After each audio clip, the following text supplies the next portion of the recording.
السلام عليكم ورحمة الله تعالى وبركاته. bokki jullit yi bokki taalibe yi dañ ne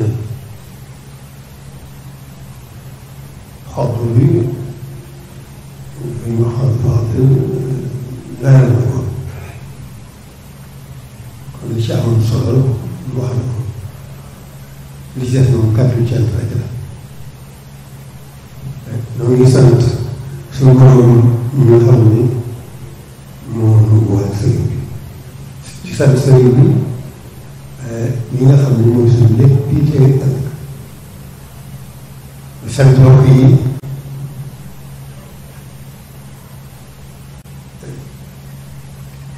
bi nga xam ne itam nag tolluwaay bi yëg nañ ko bu baax a baax ndax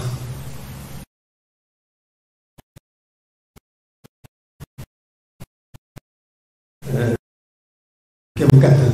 moom mel na mu gënee taxawaay tolluwaay boobu maa ngi amee mbooleem taalibe yi maa ngi leen amee cant bu réer ndax dafa mel ne bi ma ko xalaatee wax ko dafa mel ne dañ ma gàttandu donc seen position ak seen yéene ak seen ñëpp nag mbokki taalibe yi ñëpp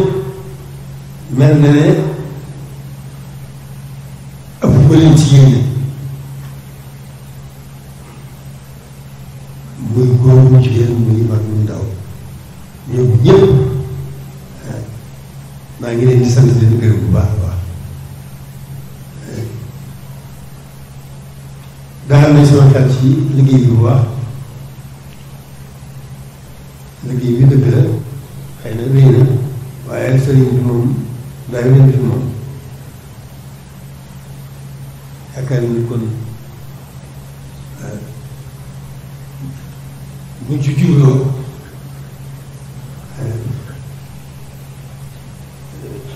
taw bi xam daal lu gàtt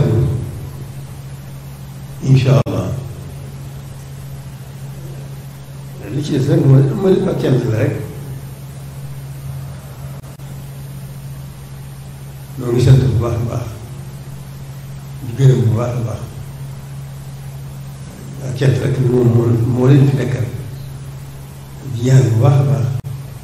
suñu gën ñoo gàtt ñoo taw bi suñu lépp yéwén ci barkeel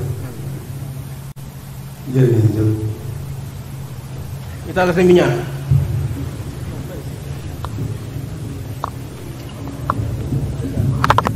amiin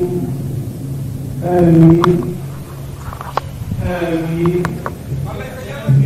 amiin amiin